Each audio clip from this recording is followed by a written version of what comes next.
If I could only have one raised bed, one 4x8 raised bed in my garden, what would I grow? I'm Kristen McCoy, and welcome to the Very Good Gardening podcast.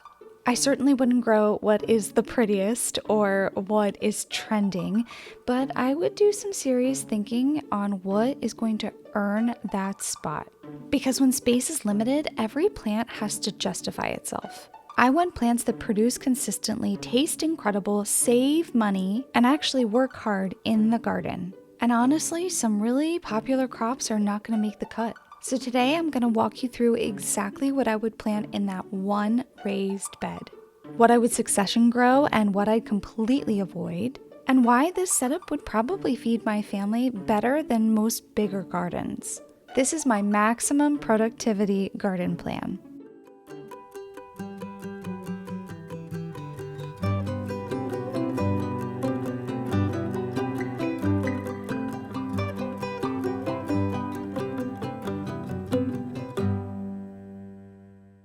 All right, let's talk about what my rules are going to be for this bed. Every plant is going to have to earn its square footage, and I'm going to be prioritizing things that are going to give me continuous harvests. So a lot of things that are one and done, I'm probably not going to prioritize. Anything that is fast growing is going to be something that I'm going to want in my bed so that I can turn over that space, because a lot of things I would like to be able to plant more than one time throughout the season. And if I can't get more than one planting, then I should be able to get multiple harvests throughout that season. My family absolutely has to eat it.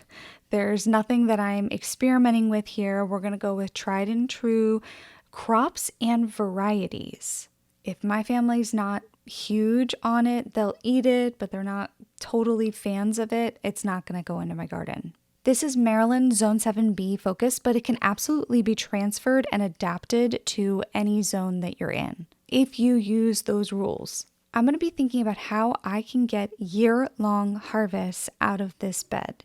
And so right off the bat, there's going to be a couple things that I will not be growing. And there's a few things that I'm like, that definitely has to go into my garden bed. This first thing I think is going to surprise a lot of people because it has such a long growing season, and that is garlic. The reason why this is the first thing that I thought should go in my bed is because it is going to grow for most of its growth in the wintertime. So I'm willing to give up a square foot of my bed for this garlic because it is going to be growing from October to harvest in around late June. That timing actually works really well for me because when I take that garlic out, I'm going to be replanting it with squash, which is actually the perfect time for squash because it might be able to avoid the squash vine borer by that time. Garlic is essential in my cooking, and I know that it will go a really long way because homegrown garlic has so much more flavor than any kind of garlic you can buy in the store. So if I were to use 3 cloves of garlic from the store, maybe I'm only using 1 from my garden. I think in that 1 square foot, I could put 4 bulbs of garlic and get quite a bit out of it. Now, is it going to last me all year like my homegrown garlic does now? Probably not, but I don't think that's the goal of getting year-long food from one garden bed.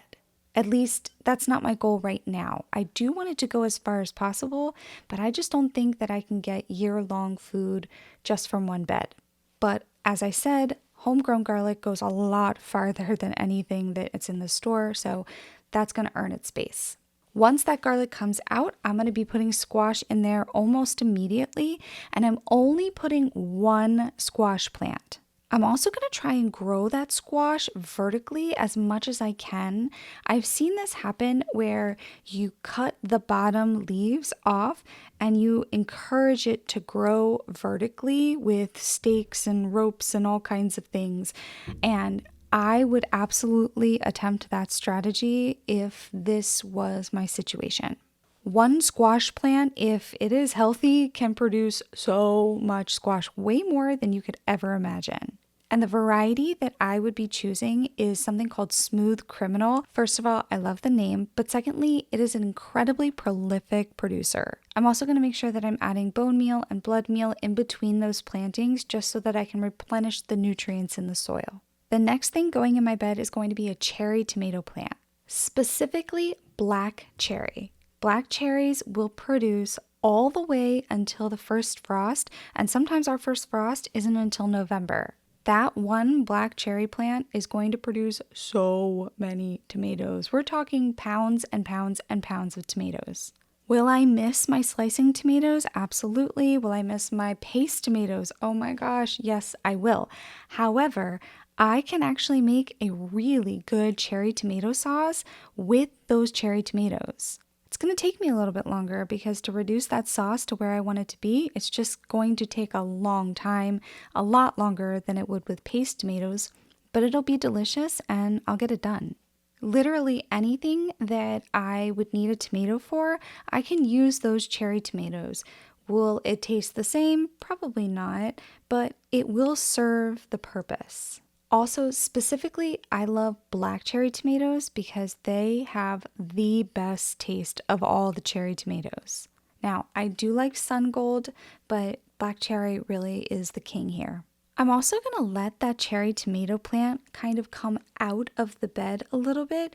I'm not going to cage it upright. I'm going to let it sprawl out over the bed to kind of create more space than going vertically or going into the bed.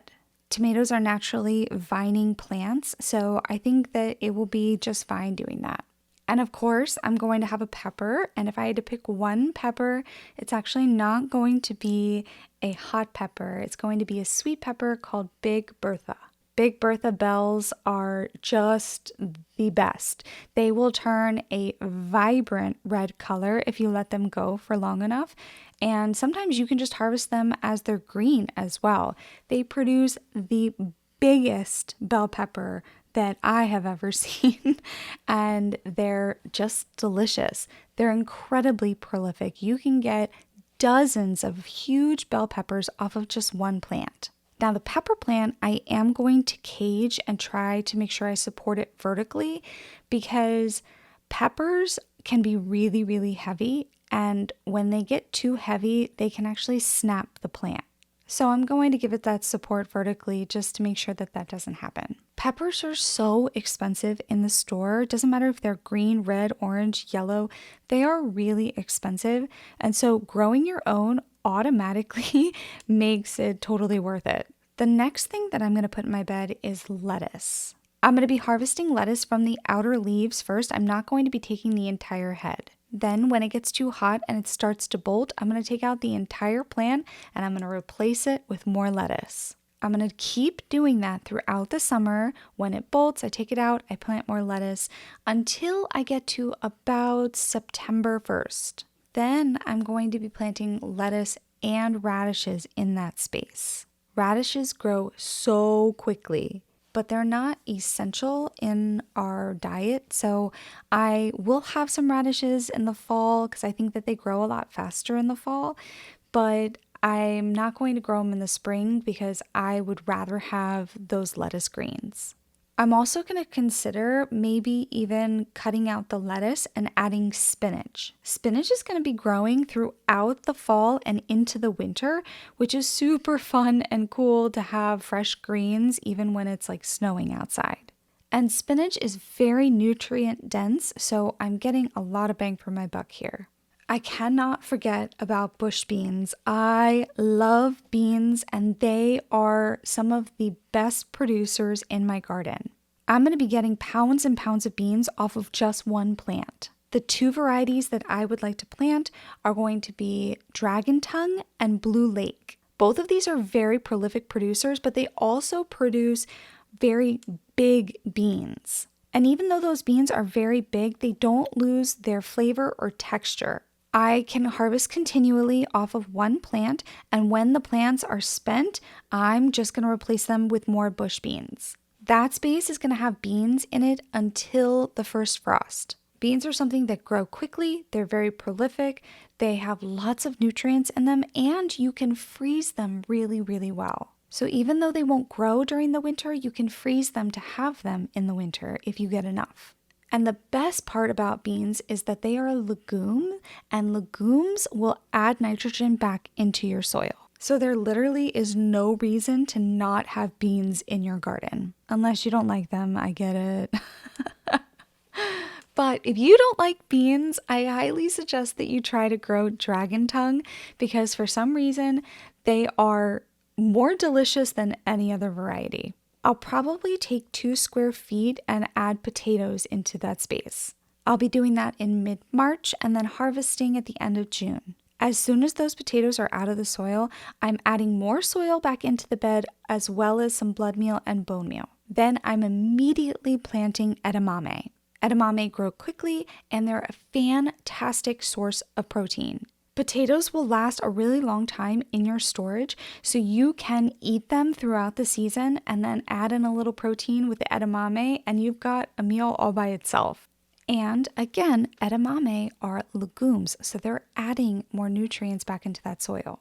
And let's be honest, there's nothing more fun to grow than potatoes. Or at least there's nothing more fun to harvest than potatoes. So that's a must. It has to go into my little 4x8 bed. And the last thing going into my bed is going to be peas. I'll probably have 4, maybe 5 poles if I can get away with it. And I will put 8 to 10 peas around each pole. Peas actually don't mind being crowded, and again, they're legumes, so they're adding nitrogen into your soil, which is great because the other climbing plant that we're going to add after the peas are spent is going to be cucumbers. And cucumbers need a ton of nitrogen in the soil. Now, I'll only be doing 3 seeds around each pole for cucumbers because they are very heavy feeders. And I'm going to do a pickling variety like maybe Boston pickling because they are going to be a medium-sized cucumber and they don't take too long to fruit. Plus, if I have a surplus, I can make some pickles and I can eat those in the middle of the winter if I want to. In this scenario, I am not necessarily concerning myself with companion planting or avoiding certain plants together or not together. If this bed is as efficient as I think it will be, all of those legumes are adding nitrogen, and then I am also adding more nitrogen with the blood meal. I'm adding phosphorus and potassium with the bone meal. So all of those macronutrients should be in the soil and replaced on a regular basis throughout the year. It could be a little tricky with diseases or pests, but that's just something that I'm going to have to be more diligent about. But let's talk about what does not make the cut. My number one thing that I'm not going to grow are sunflowers. Now that breaks my heart a little bit. I'm not going to lie, I love sunflowers. They make me so happy, but they are very, very heavy feeders and they take up quite a bit of space. While they are beautiful, the only thing that I can actually get from sunflowers are sunflower seeds, and that has to wait until they are all the way done, way past harvest time. The next thing is corn. I have to plant so many plants of corn in order to get any kind of harvest because they need to be very dense in order to pollinate each other. So it's not like I can use 2 or 3 square feet to plant some corn because that's not going to be enough for the pollen to travel to each of the plants. Anything that's a heavy vine like watermelons or cantaloupe or pumpkins, those aren't making the cut either. Not only are they heavy feeders, but they don't produce all that much and they take up a ton of space. Now, if you're able to have those vines coming out, kind of like what I was talking about with the tomatoes, but this would be way more than the tomatoes would take up. But if you can have those plants take up that space outside of the bed, then maybe consider it. But again, they are heavy feeders and they will not produce as much as something else. This one also breaks my heart a little bit, but anything in the brassica family. They not only take up a ton of space for a small amount of harvest, but they are very, very prone to pests. And so I don't want something that's going to take up 4 square feet. Just one plant of broccoli is going to do that. And then it's going to bring in all of the harlequin bugs or the cabbage moth, and they're going to then travel to my other plants. So no Brussels sprouts, no broccoli, no cabbage, maybe a kohlrabi or 2, but I would have to be really, really careful about making sure they are pest-free. Most of my perennials are not going to make the cut. My berries, my asparagus, they are just taking up too much space. and their harvests are usually a very short time of the year. Raspberries, I get about a month of a harvest, and then I can't take them out because they're perennials. Strawberries, I get even less time, maybe 3 weeks. I do harvest asparagus for about a month and a half, but again, that space is permanently gone. If you have to take anything away from this, it is that even though you might have more than a 4x8 space, you can be very mindful of how productive your garden could be. If your goal is to grow a lot of food, then you're going to want to be as efficient with your space as possible. If you're just wanting to grow in general, then there's a lot of things that you can do. But small spaces can feed families surprisingly well when you plan it out. And with smaller gardens, succession planting actually matters way more than bigger gardens. I think the whole key here is to be intentional with anything that you're planting. So that would be my entire one-bed survival garden. One single 4x8 raised bed and everything working overtime all year long. And honestly, this exercise is showing me that I could be a lot more efficient with my space because I don't need to have the biggest garden in order to have the most productive garden. Now, I know some of you are probably yelling at me through the screen that I forgot your favorite crop, and if that is you, please let me know what your favorite crop is that I left out. And if you want to support what I do here, head on over to my fourth wall. I got some really awesome designs that I'm really excited about, and I think you'll like them too. Thanks so much for listening. I'll talk to you in the next episode, but in the meantime, go and grow something very good.